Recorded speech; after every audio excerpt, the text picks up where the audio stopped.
وإذا سمعوا ما أنزل إلى الرسول ترى أعينهم تفيض من الدمع مما عرفوا من الحق يقولون ربنا آمنا فاكتبنا مع الشاهدين وما لنا لا نؤمن بالله وما جاءنا من الحق ونطمع أن يدخلنا ربنا مع القوم الصالحين فأثابهم الله بما قالوا جنات تجري من تحتها الأنهار خالدين فيها وذلك جزاء المحسنين والذين كفروا وكذبوا بآياتنا أولئك أصحاب الجحيم يا أيها الذين آمنوا لا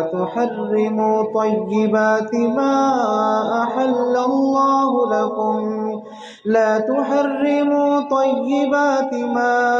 أحل الله لكم ولا تعتدوا إن الله لا يحب المعتدين وكلوا مما رزقكم الله حلالا طيبا واتقوا الله الذي أنتم به مؤمنون لا يؤاخذكم الله باللغو في أيمانكم ولكن يؤاخذكم بما عقدتم الأيمان فكفارته إطعام 10 مساكين من أوسط ما تطعمون أهليكم أو كسوتهم أو تحرير رقبة فمن لم يجد فصيام 3 أيام ذلك كفارة أيمانكم إذا حلفتم واحفظوا أيمانكم كذلك يبين الله لكم آياته لعلكم تشكرون يا أيها الذين آمنوا إنما الخمر والميسر والأنصاب والأزلام رجس من عمل الشيطان فاجتنبوه لعلكم تفلحون إنما يريد الشيطان أن يوقع بينكم العداوة والبغضاء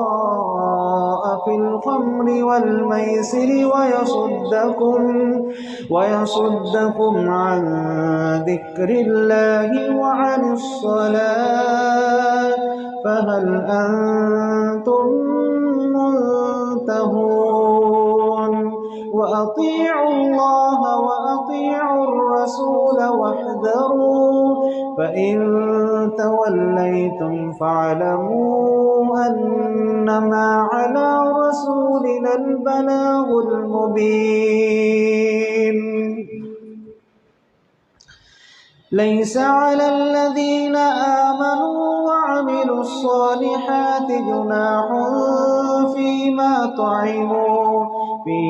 طعموا إذا ما اتقوا وآمنوا وعملوا الصالحات ثم اتقوا وآمنوا ثم اتقوا وأحسنوا والله يحب المحسنين يا أيها أيها الذين آمنوا ليبلونكم الله بشيء من الصيد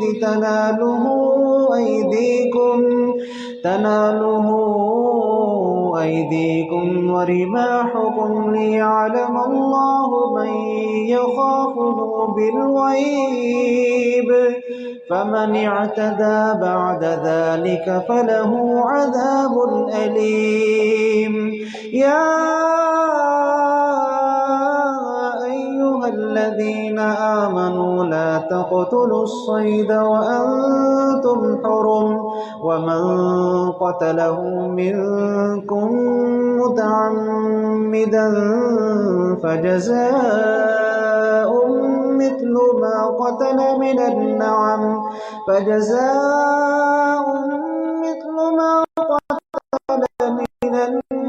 يحكم به ذوى عدل منكم هديا بالغ الكعبة أو كفارة طعام مساكين أو عدل ذلك صياما ليذوق وبال أمره عفى الله عما سلف ومن عاد فينتقم الله منه والله عزيز ذو انتقام أحل لكم صيد البحر وطعامه متاعا لكم وللسيارة وحرم عليكم صيد البر ما دمتم حرما واتقوا الله الذي إليه تحشرون جعل الله الكعبة البيت الحرام قياما للناس والشهر الحرام والهدي والقلائد ذلك لتعلموا أن الله يعلم ما في السماوات وما في الأرض وأن الله بكل شيء عليم اعلموا أن الله شديد العقاب وأن الله غفور رحيم ما على الرسول إلا البلاغ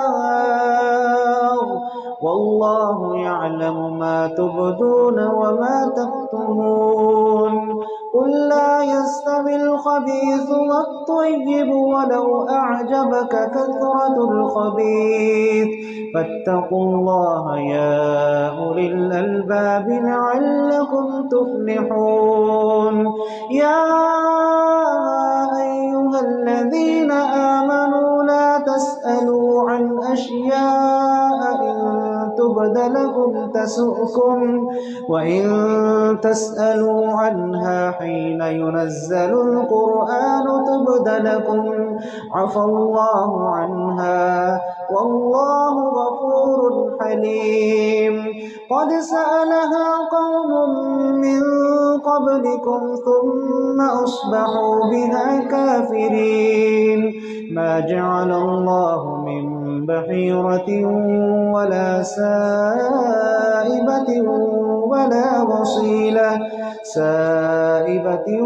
ولا وصيلة ولا حام ولكن الذين كفروا يفترون على الله الكذب وأكثرهم لا يعقلون وإذا قيل لهم تعالوا إلى ما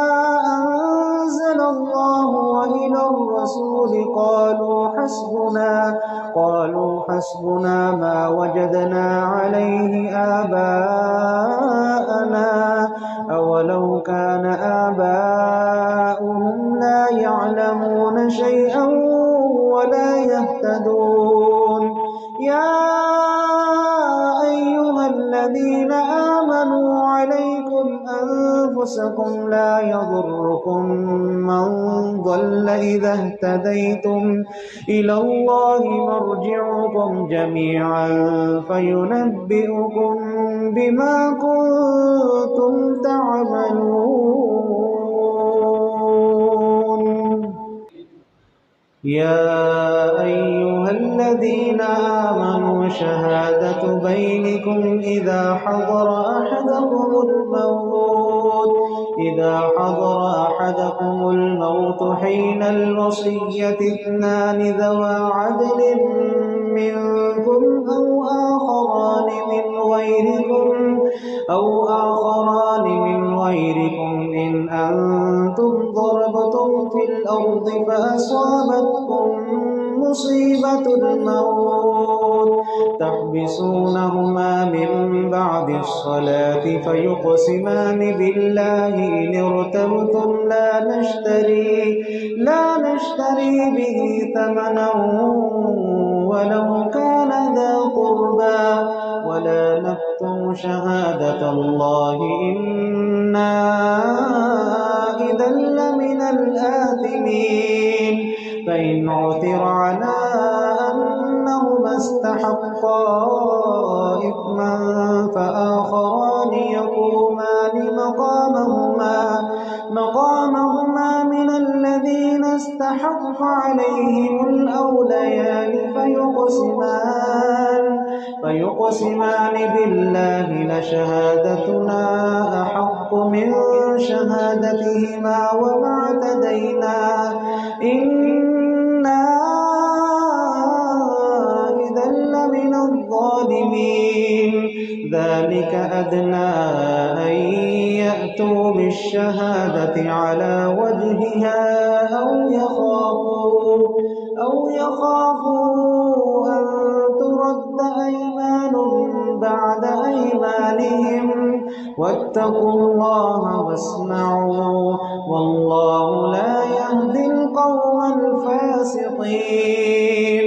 يوم يجمع الله الرسل فيقول ماذا أجبتم قالوا لا علم لنا إنك أنت علام الغيوب إذ قال الله يا عيسى ابن مريم اذكر نعمتي عليك وعلى والدتك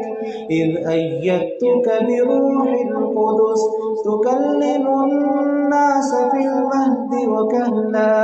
وإذ علمتك الكتاب والحكمة والتوراة والإنجيل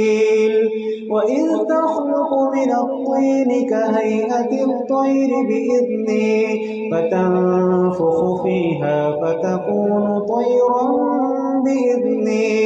وتبرئ الأكمه والأبرص بإذني وإذ تخرج الموتى بإذني وإذ كففت بني إسرائيل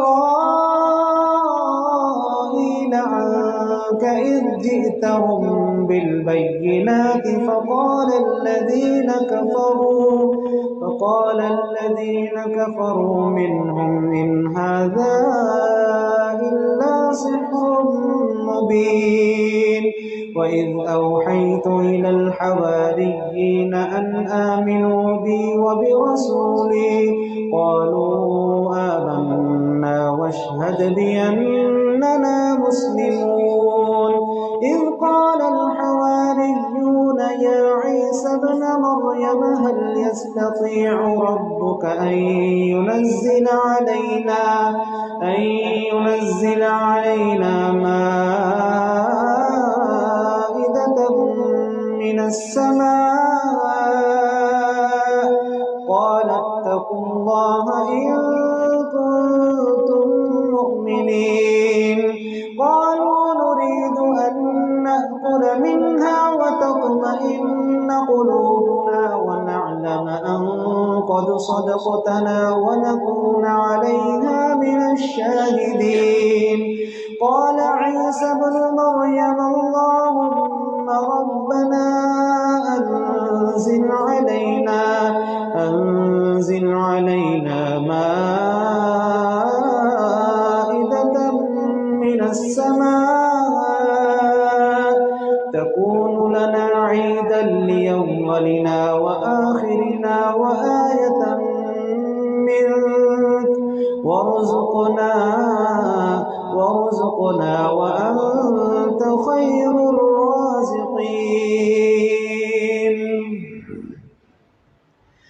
قال الله إني منزلها عليكم فمن يكفر بعد منكم فإني أعذبه عذابا لا أعذبه أحدا من العالمين. وإذ قال الله يا عيسى ابن مريم أأنت قلت للناس اتخذوني وأمي إلهين من دون الله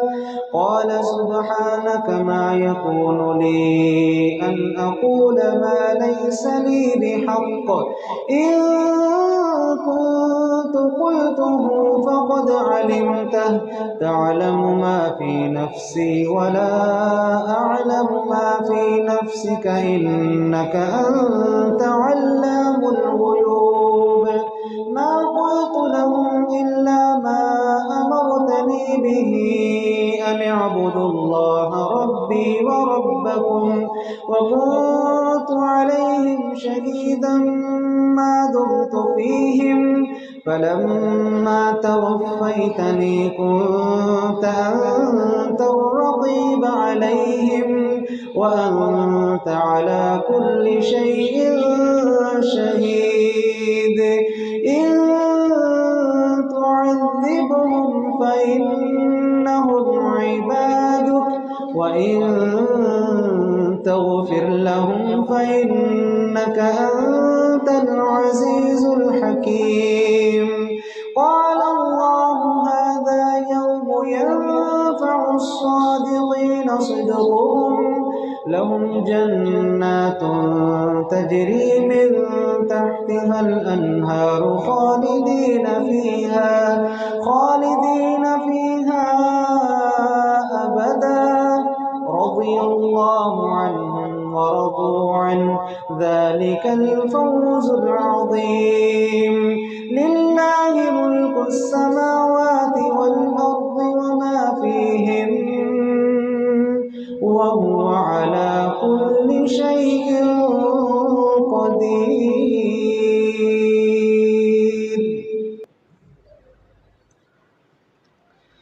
بسم الله الرحمن الرحيم. الحمد لله الذي خلق السماوات والأرض وجعل الظلمات والنور ثم الذين كفروا بربهم يعدلون. هو الذي خلقكم من طين ثم قضى أجلا وأجل مسمى عنده ثم أنتم تمترون. وهو الله في السماوات وفي الأرض يعلم سركم وجهركم ويعلم ما تكسبون. وما تأتيهم من آية من آيات ربهم إلا كانوا عنها معرضين. فقد كذبوا بالحق لما جاءهم فسوف يأتيهم أنباء ما كانوا به يستهزئون. ألم يروا كم أهلكنا من قبلهم من قرن مكناهم في الأرض ما لم نمكن لكم وأرسلنا السماء عليهم مدرارا وجعلنا الأنهار تجري من تحتهم فأهلكناهم بذنوبهم وأنشأنا من بعدهم قرنا آخرين. ولو نزلنا عليك كتابا في قرطاس فلمسوه بأيديهم لقال الذين كفروا إن هذا إلا سحر مبين. وقالوا لولا أنزل عليه ملك ولو أنزلنا ملكا لقضي الأمر ثم لا ينظرون ولو جعلناه ملكا لجعلناه رجلا وللبسنا عليهم ما يلبسون ولقد استهزئ برسل من قبلك فحاق بالذين سخروا منهم ما كانوا به يستهزئون قل سيروا في الأرض ثم انظروا كيف كان عاقبة المكذبين قل لمن ما في السماوات والأرض قل لله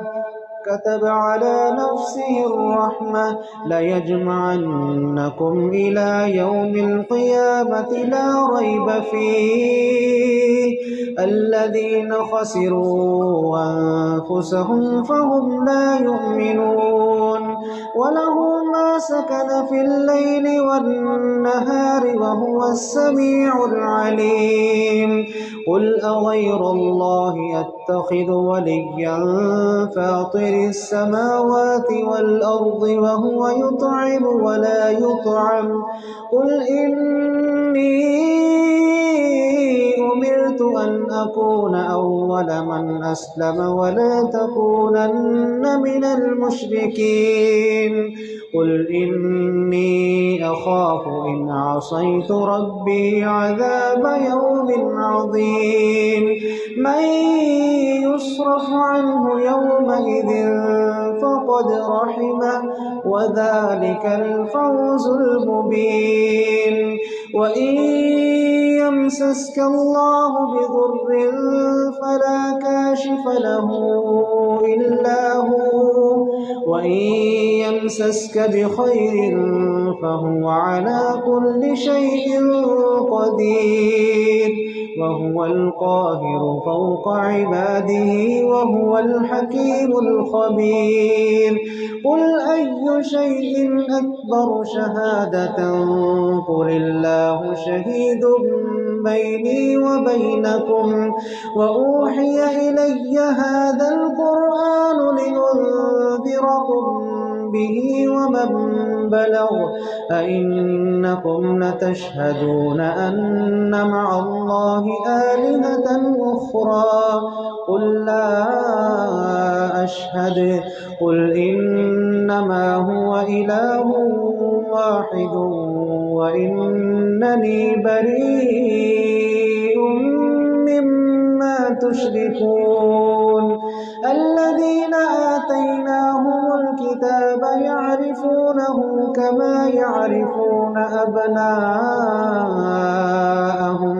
الذين خسروا أنفسهم فهم لا يؤمنون ومن أظلم ممن افترى على الله كذبا أو كذب بآياته إنه لا يفلح الظالمون ويوم نحشرهم جميعا ثم نقول للذين أشركوا أين شركاؤكم الذين كنتم تزعمون ثم لم تكن فتنتهم إلا أن قالوا والله ربنا ما كنا مشركين انظر كيف كذبوا على أنفسهم وضل عنهم ما كانوا يفترون ومنهم من يستمع إليك وجعلنا على قلوبهم أكنة أن يفقهوه وفي آذانهم وقرا وإن يروا كل آية لا يؤمنوا بها حتى إذا جاءوك يجادلونك يقول الذين كفروا إن هذا إلا أساطير الأولين الأولين وهم ينهون عنه وينأون عنه وإن يهلكون إلا أنفسهم وما يشعرون ولو ترى إذ وقفوا على النار فقالوا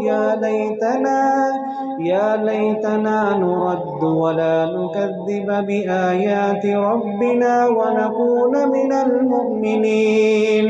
بل بدا لهم ما كانوا يخفون منه ولو ردوا لعادوا لما نهوا عنه وإنهم لكاذبون وقالوا إن هي إلا حياتنا الدنيا وما نحن بمبعوثين ولو ترى إذ وقفوا على ربهم قال أليس هذا بالحق قالوا بلى وربنا قال فذوقوا العذاب بما كنتم تكفرون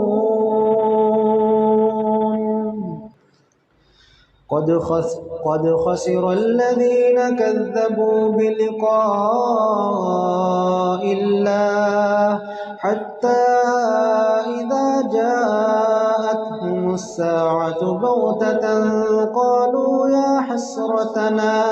قالوا يا حسرتنا على ما فرطنا فيها وهم يحملون أوزارهم على ظهورهم ألا ساء ما يزرون وما الحياة الدنيا إلا لعب ولهو وللدار الآخرة خير للذين يتقون أفلا تعقلون قد نعلم إنه ليحزنك الذي يقولون فإنهم لا يكذبونك ولكن الظالمين بآيات الله يجحدون ولقد كذبت رسل من قبلك فصبروا على ما كذبوا وأوذوا حتى أتاهم نصرنا لا مبدل لكلمات الله ولقد كذبت رسل من قبلك فصبروا على ما كذبوا وأوذوا حتى أتاهم نصرنا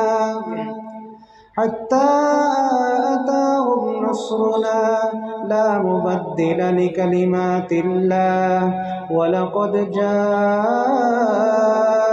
من نبأ المرسلين ولا مبدل لكلمات الله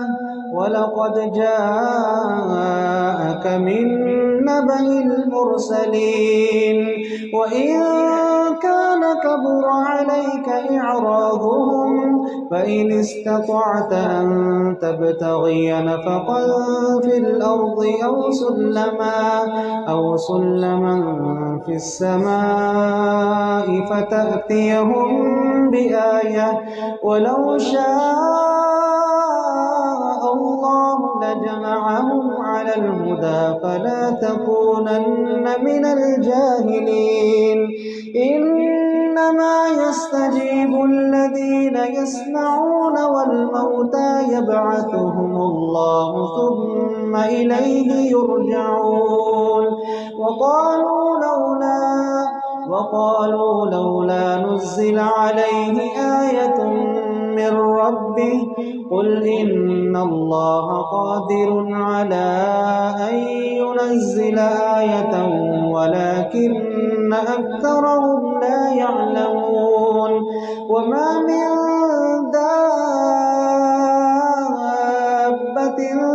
في الأرض ولا طائر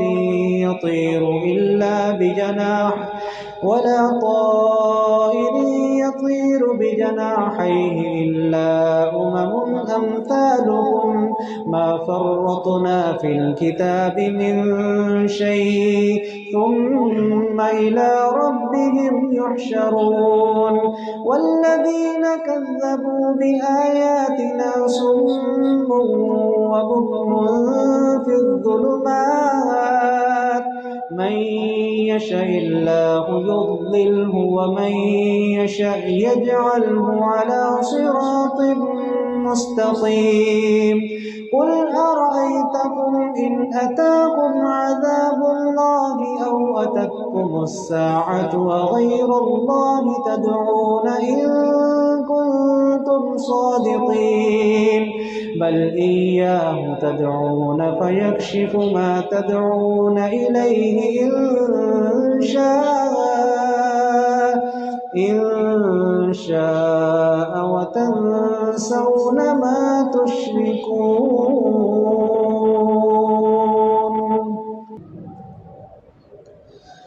ولقد أرسلنا إلى أمم من قبلك فأخذناهم بالبأساء والضراء لعلهم يتضرعون فلولا إذ جاءهم بأسنا تضرعوا ولكن قست قلوبهم وزين لهم الشيطان ما كانوا يعملون فلما نسوا ما ذكروا به فتحنا عليهم أبواب كل شيء حتى إذا فرحوا بما أوتوا أخذناهم بغتة فإذا هم مبلسون فقطع دابر القوم الذين ظلموا والحمد لله رب العالمين قل أرأيتم إن أخذ الله سمعكم وأبصاركم وختم على قلوبكم من إله غير الله يأتيكم به انظر كيف نصرف الآيات ثم هم يصدفون قل أرأيتكم إن أتاكم عذاب الله بغتة أو جهرة هل يهلك إلا القوم الظالمون وما نرسل المرسلين إلا مبشرين ومنذرين فمن آمن وأصلح فلا خوف عليهم ولا هم يحزنون والذين كذبوا بآياتنا يمسهم العذاب بما كانوا يفسقون قل لا أقول لكم عندي خزائن الله ولا أعلم الغيب ولا أقول لكم إني ملك إن أتبع إلا ما يوحى إلي قل هل يستوي الأعمى والبصير أفلا تتفكرون وأنذر به الذين يخافون أن يحشروا إلى ربهم ليس لهم من دونه ولي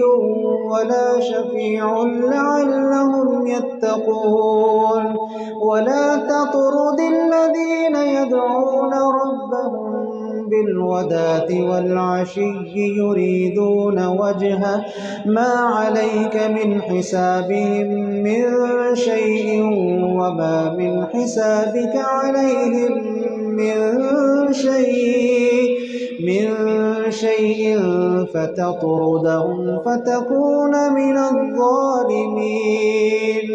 وكذلك فتنا بعضهم ببعض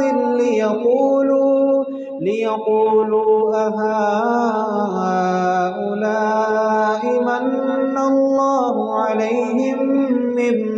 عيننا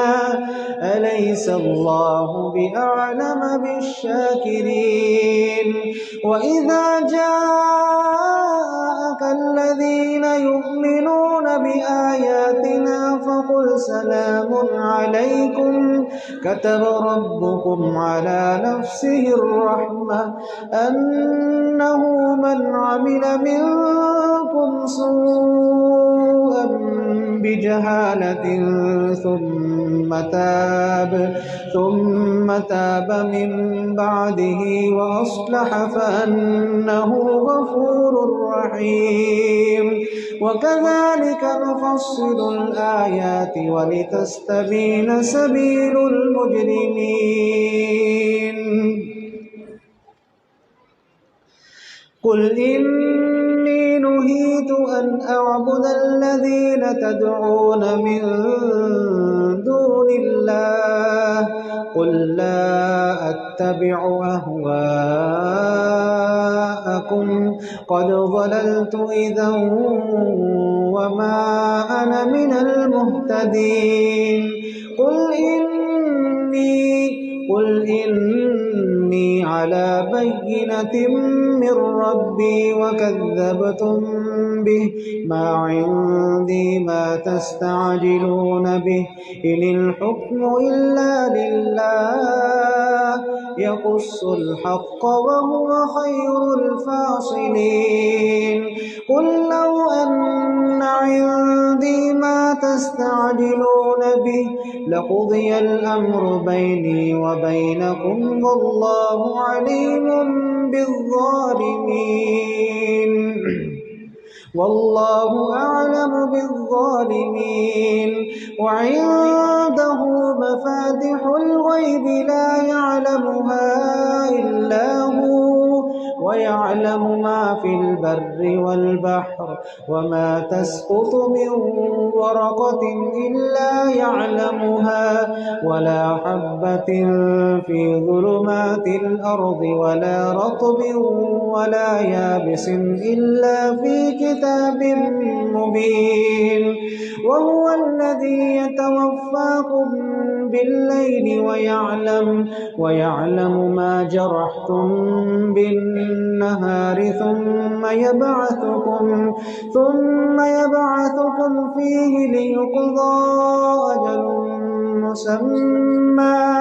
ثم إليه مرجعكم ثم ينبئكم بما كنتم تعملون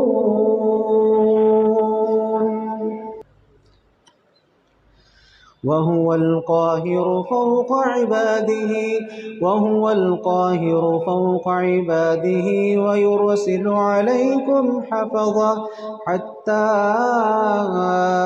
إذا جاء أحدكم الموت توفته رسلنا وهم لا يفرطون ثم ردوا إلى الله مولاهم الحق ألا له الحكم وهو أسرع الحاسبين قل من ينجيكم من ظلمات البر والبحر تدعونه تضرعا وخفية لئن أنجانا من هذه لنكونن من الشاكرين قل الله ينجيكم منها ومن كل كرب ثم أنتم تشركون قل هو القادر على أن ينزل عليكم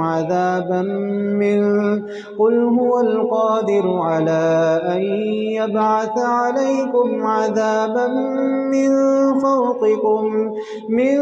فوقكم أو من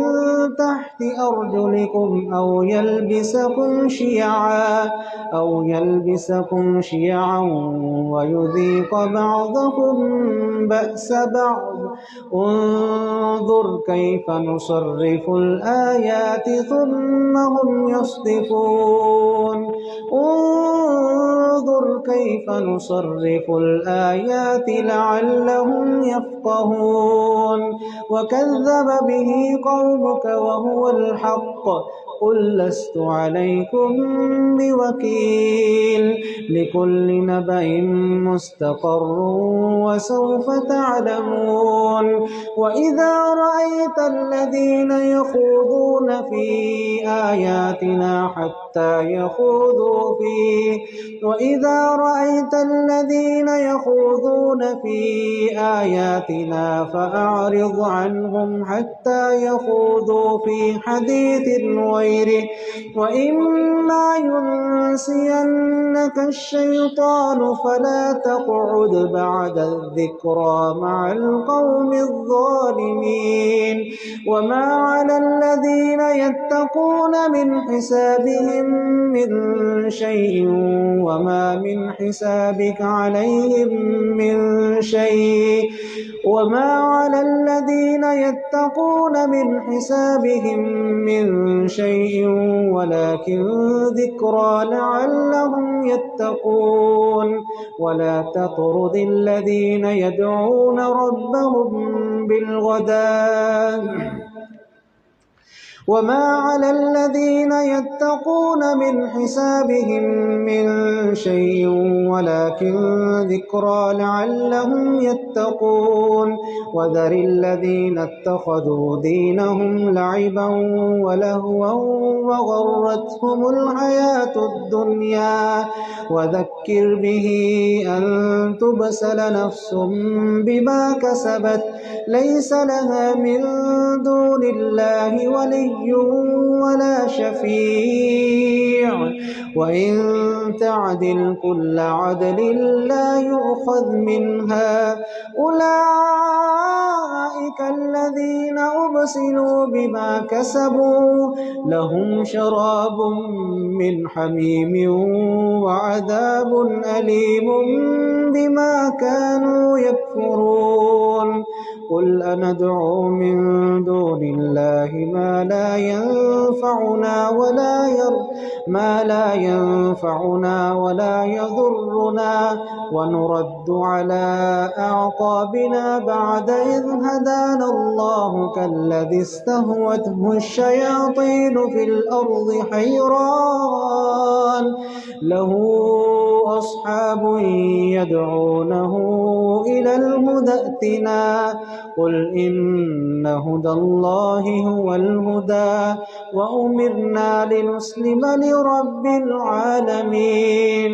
وأن أقيموا الصلاة واتقوه وهو الذي إليه تحشرون وهو الذي خلق السماوات والأرض بالحق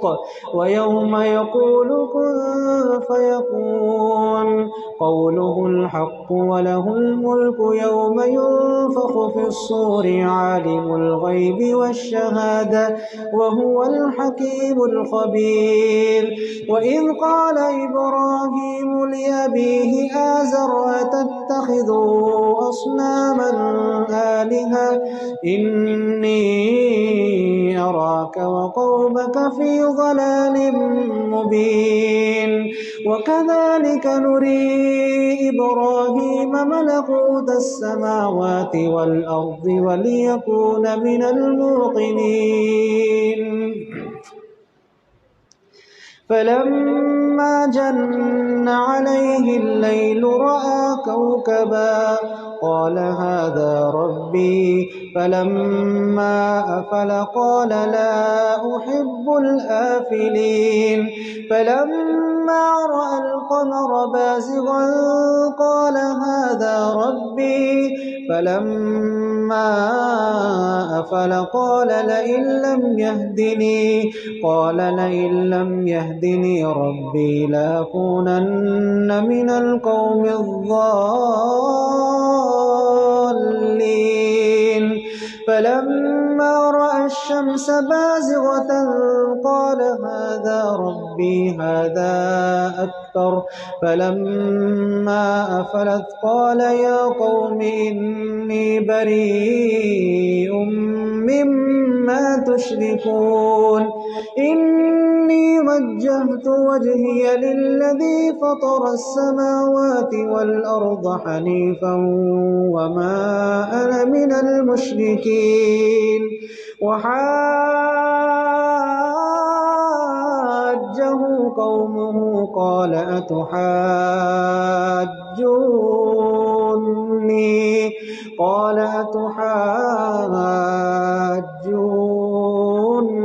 في الله وقد هدان ولا أخاف ما تشركون به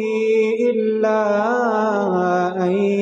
يشاء ربي شيئا وسع ربي كل شيء علما أفلا تتذكرون وكيف أخاف ما أشركتم ولا تخافون أنكم أشركتم بالله ما لم ينزل به عليكم سلطانا فأي الفريقين أحق بالأمن إن كنتم تعلمون الذين آمنوا ولم يلبسوا إيمانهم بظلم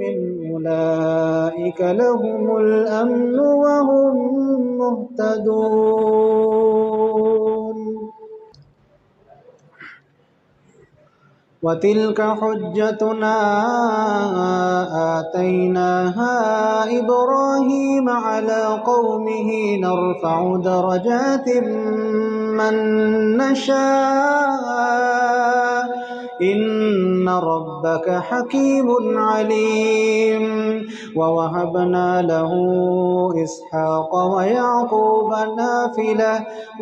ووهبنا له إسحاق ويعقوب كلا هدينا ونوحا هدينا من قبل ومن ذريته داود وسليمان وأيوب ويوسف وموسى وهارون وكذلك نجزي المحسنين وزكريا ويحيى وعيسى وإلياس كل من الصالحين وإسماعيل واليسع ويونس ولوطا وكلا فضلنا على العالمين ومن آبائهم وذرياتهم وإخوانهم واجتبيناهم وهديناهم إلى صراط مستقيم ذلك هدى الله يهدي به من يشاء من عباده ولو أشركوا لحبط عنهم ما كانوا يعملون أولئك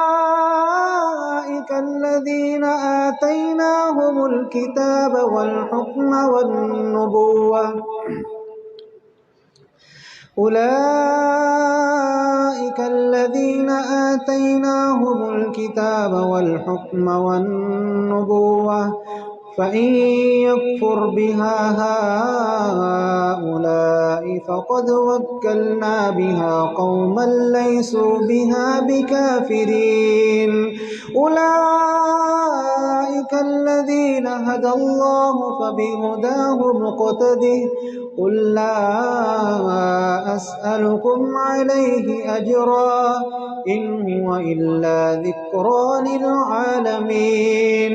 وما قدروا الله حق قدره إذ قالوا ما أنزل الله على بشر من شيء قل من أنزل الكتاب الذي جاء به موسى نورا وهدى للناس تجعلونه قراطيس تبدونها وتخفون كثيرا وعلمتم ما لم تعلموا أنتم ولا آباؤكم قل الله ثم ذرهم في خوضهم يلعبون وهذا كتاب أنزلناه مبارك مصدق الذي بين يديه ولتنذر أم القرى ومن حولها والذين يؤمنون بالآخرة يؤمنون به وهم على صلاتهم يحافظون ومن أظلم ممن افترى على الله كذبا أو قال أوحي إلي ولم يوح إليه شيء ومن قال سأنزل مثل ما أنزل الله ولو ترى إذ الظالمون في غمرات الموت والملائكة باسطوا أيديهم أخرجوا أنفسكم اليوم تجزون عذاب الهون بما كنتم تقولون على الله غير الحق وكنتم عن آياته تستكبرون ولقد جئتمونا فرادا كما خلقناكم أول مرة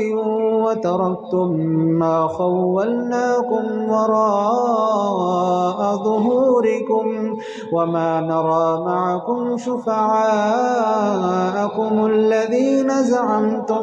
زعمتم أنهم فيكم شركاء لقد تقطع بينكم وضل عنكم ما كنتم تزعمون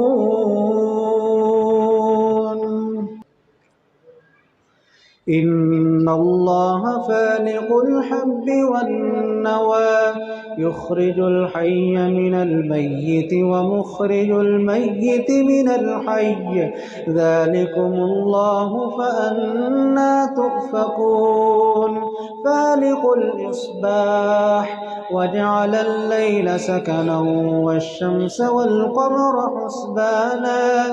ذلك تقدير العزيز العليم وهو الذي جعل لكم النجوم لتهتدوا بها في ظلمات البر والبحر قد فصلنا الآيات لقوم يعلمون وهو الذي أنشأكم من نفس واحدة فمستقر ومستودع قد فصلنا الآيات لقوم يفقهون وهو الذي أنزل من السماء ماء فأخرجنا به نبات كل شيء فأخرجنا منه خضرا نخرج منه حبا متراكبا ومن النخل من طلعها قنوان دانية وجنات من أعناب والزيتون والرمان مشتبها وغير متشابه انظروا إلى ثمره إذا أثمر وينعه إن في ذلكم لآيات لقوم يؤمنون وجعلوا لله شركاء الجن وخلقهم وخرقوا له بنين وبنات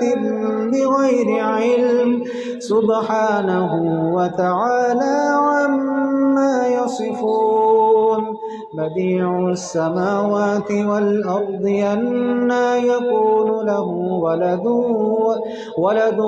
ولم تكن له صاحبة وخلق كل شيء وهو بكل شيء عليم ذلكم الله ربكم لا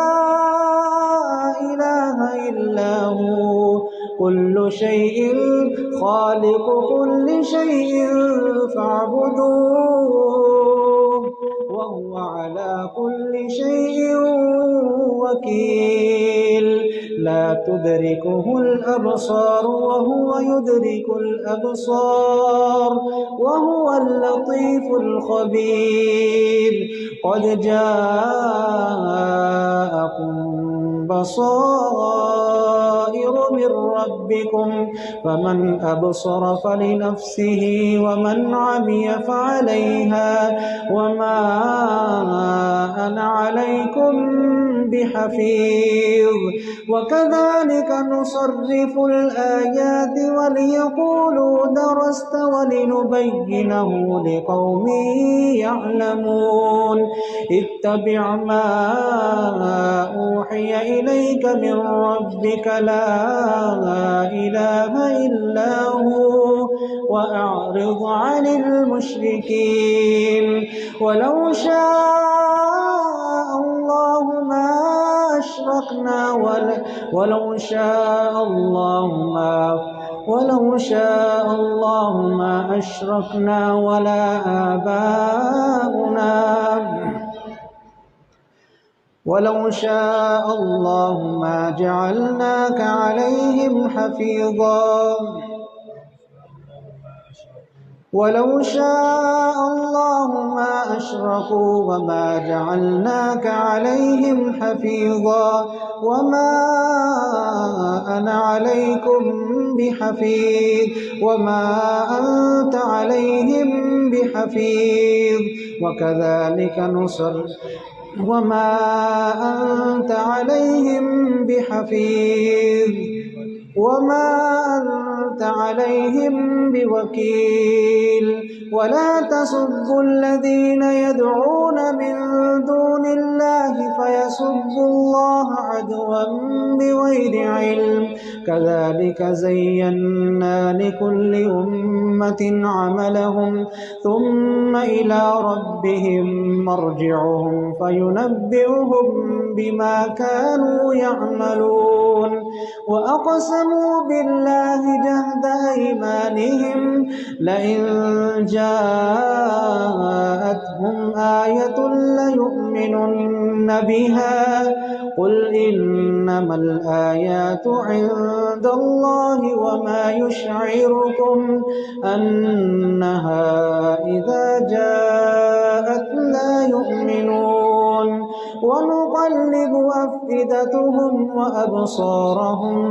ونقلب أفئدتهم وأبصارهم كما لم يؤمنوا به أول مرة ونذرهم في طغيانهم يعمهون.